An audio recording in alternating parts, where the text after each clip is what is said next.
Karnataka soaps and detergent limited ಟೆಂಡರ್ನಲ್ಲಿ ಅವ್ಯವಹಾರ ಆರೋಪ ಕೇಳಿಬಂದಿದೆ. ಜೆಡಿಎಸ್ನ ಶಾಸಕ ಎಚ್.ಟಿ. ಮಂಜು ಸುದ್ದಿಗೋಷ್ಠಿಯನ್ನು ಮಾಡಿದರು. ಕರ್ನಾಟಕ ಸೋಪ್ಸ್ ಅಂಡ್ ಡಿಟರ್ಜೆಂಟ್ ಲಿಮಿಟೆಡ್ನಲ್ಲಿ ಅವ್ಯವಹಾರ ನಡೆದಿದೆ. ಇದು ಜೆಡಿಎಸ್ ಶಾಸಕ ಮಾಡಿರುವಂತಹ ಆರೋಪ. ಕಚ್ಚಾ ಸಾಮಗ್ರಿಗಳ ಖರೀದಿಯಲ್ಲಿ ಅಕ್ರಮ ನಡೆದಿದೆ. ಗಂಧದ ಎಣ್ಣೆ ಖರೀದಿಯಲ್ಲಿ 1700 ಕೋಟಿ ಲೂಟಿಯಾಗಿದೆ. ಬ್ಲಾಕ್ ಲಿಸ್ಟ್ಗೆ ಸೇರಿದ ಅರೋಮಸ್ ಕಂಪನಿಗೆ ಟೆಂಡರ್ ಕೊಟ್ಟಿದ್ದಾರೆ. ಮಾಹಿತಿ ಇದ್ರ ಬಗ್ಗೆ ಸಿಕ್ಕಿದೆ ನಮಗೆ. ಬ್ಲಾಕ್ ಲಿಸ್ಟ್ಗೆ ಸೇರಿದ ಅರೋಮಸ್ ಕಂಪನಿಗೆ ಟೆಂಡರ್ ಮಾಹಿತಿ ಕೇಳಿ ಬರೆದ ಪತ್ರಕ್ಕೆ ಉತ್ತರಿಸಿಲ್ಲ ಅಂತ ಜೆಡಿಎಸ್ ಶಾಸಕ ಮಂಜು ಈಗ ಗಂಭೀರವಾದ ಆರೋಪ ಮಾಡ್ತಾ ಇದ್ದಾರೆ.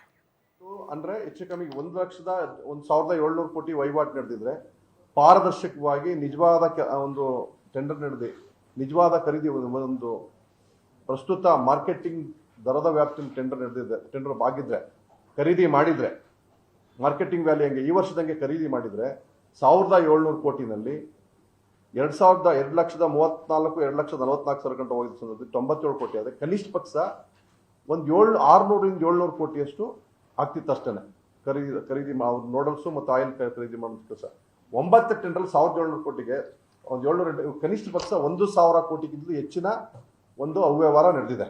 ಇದರಲ್ಲಿ ಸಂಬಂಧಪಟ್ಟ ಅಧಿಕಾರಿಗಳು, ಸಂಬಂಧಪಟ್ಟ ನಿಗಮದ ಅಧ್ಯಕ್ಷರು, ಸಂಬಂಧಪಟ್ಟ ಸಚಿವರು ಎಲ್ಲರೂ ಸಹ ಭಾಗಿಯಾಗಿದ್ದ ಒಂದು ಆರೋಪನ ಒಬ್ಬ ಶಾಸಕನಾಗಿ ಕಡಾಖಂಡಿತವಾಗಿ ಹೇಳಲಿಕ್ಕೆ ಬಯಸ್ತೀನಿ. ಒಂದು ವೇಳೆ